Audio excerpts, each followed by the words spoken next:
What is up, ladies and gents? It's your boy Aljamain Event, main on MMA. Today we're checking out a video from the channel Rated R Brothers. And I was looking at a video recently that was doing a deep dive on UFC 310. And the one thing that I felt it was lacking was a little bit of coverage on Aljamain Sterling versus Movsar Evloev. So this is just a quick video about Movsar Evloev. Actually, it's like 2 minutes. I thought it was longer than that.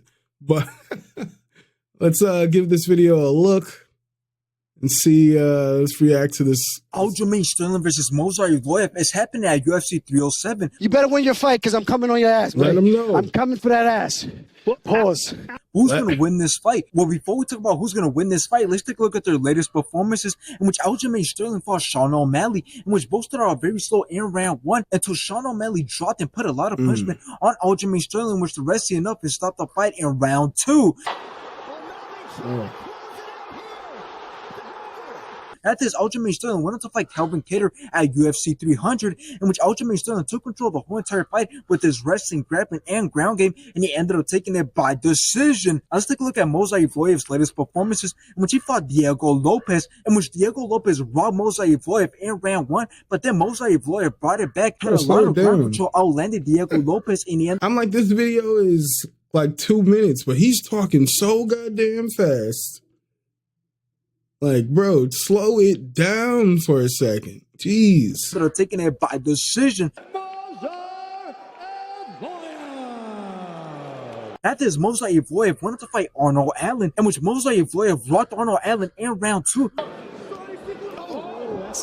Movsar whipped his ass in that fight. And I'm a huge Arnold Allen fan. Huge Arnold Allen guy. Movsar whooped that ass. Let's be real here. I've seen people say nobody wants to see Movsar after Arnold Allen got robbed. It's like, what fight were you watching? I was rooting for Arnold Allen, and I was like, wow, Movsar whooped his ass. Whooped that ass. Let's be real here. Wrestling, grappling, and striking was great. Won every single round, and he ended up taking it by decision. Now, this fight is a 50-50 fight, and both men need to win this fight because Aljamain Sterling just entered the featherweight division, and he beat Calvin Kattar by controlling the whole entire fight with his dominant wrestling and grappling, which put him into the ranks as he's now ranked number 8. So if he beat Movsar Evloev, who's ranked number 6, not only would he climb up the ranks, but he will also be seen as a very dangerous opponent for the entire division. And if Movsar wins, well, then the UFC had to treat him right by either giving him the winner between Ilia Topuria and Max Holloway. I fucks with y'all, but slow it down, my niggas. Slow it down.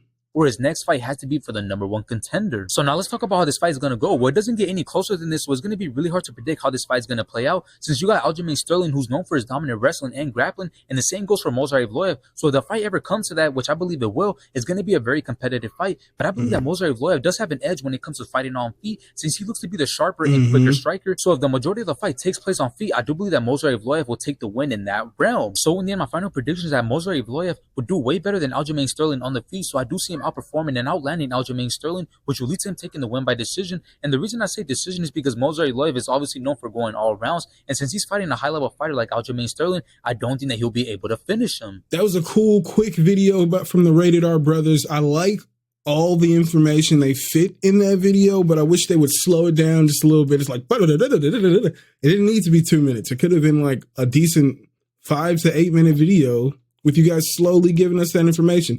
They did give us a lot of good information in there. And I would definitely agree that in the striking, I believe that Movsar is much better, much slicker, the much more skilled striker. That's what I personally believe. I believe that Movsar is just the sharper, the more crisp striker. So if it is a strictly stand-up battle, I would favor Movsar in that. And I know a lot of people think that maybe the wrestling might cancel each other out, but when I study this fight a little bit, and I look at like when Movsar fought Nick Lentz, all right? If you guys go back and watch when Movsar fought Nick Lentz, he got caught in like 4 guillotines. Like, Nick Lentz was taking him down. Nick Lentz was grappling with Movsar, offensive wrestling. I'm in no way saying that Movsar couldn't handle those moments and those situations. But what I am saying is that it seemed to me that Movsar was so confident that maybe Nick couldn't finish him, that he, I would say, just allowed himself to get put into those chokes. Like he kept going for these takedowns and kept getting put into a guillotine, and it just kept happening. And then Nick would grapple him, they'd get up, it'd be a little bit of dirty boxing, and then they'd rinse and repeat. And I feel like if he's willing to allow Aljamain to work his game because he's just confident that he's just so much better than Aljo, I believe that's where he could find some problems. I believe Aljo is, I couldn't say that he's better. All right. I could not say right now that I think Aljo is the better grappler, but I think he's capable enough to have some really good exchanges on the ground. If it goes there, he's great at taking the back. All right. If he relaxes in there, I mean, he was sweeping Nick Lentz in there. All right. Movsar is definitely a very capable grappler. But if he's so confident that he's willing to let Nick Lentz put him in such positions, you know what I'm saying? Pause. He's willing to, I felt like he could have used his brain and not continuously put himself in that situation to get caught in the guillotine, to get to the point where DC and everyone's like, oh, you can hear him gurgling over there. Because that's how tight the chokes were.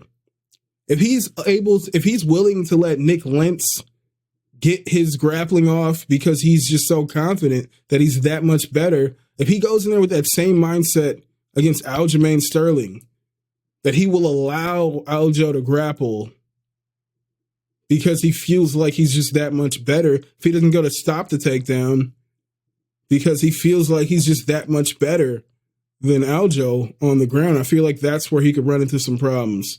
I think the cardio could potentially be an issue. We've never really seen the cardio be an issue for Movsar, but I would say Movsar is typically in control of the fights. He's not defending, he doesn't have someone on his back for 5 minutes, somebody on his back in the next round for 10 minutes, and now he's fighting from behind. That typically doesn't happen. I wish this fight was 5 rounds. I wish this fight was 5 rounds so we could really know if Movsar is the guy. Is he ready to take on Ilia Topuria? Or is it Aljamain Sterling? I say whoever wins this fight is the number 1 contender, in my personal opinion. I think they give the kind of challenge to Ilia Topuria that no one else in this division can give Ilia Topuria. They give him the kind of challenge with their wrestling. They give him the kind of challenge that no one else in this division outside of these two gentlemen can give him. So I believe whoever wins this fight should be the number 1 contender, in my personal opinion. I'll give you guys my pick with Calf Kick Sports. We should be recording in just a moment here. And you guys will get that video. Go subscribe to the Calf Kick Sports channel. If you haven't already, hit that like on this video, hit that subscribe. Let me know in the comments what you guys think about this fight. What do you guys think about the Rated R brothers? If you guys like those guys, give them a subscribe. But who do you got for this fight? Movsar Evloev or Aljamain Sterling? And how do you think whoever wins gets it done? Let me know in the comments. Thank you guys once again for being here, and I will see you when I see you. I'll holla.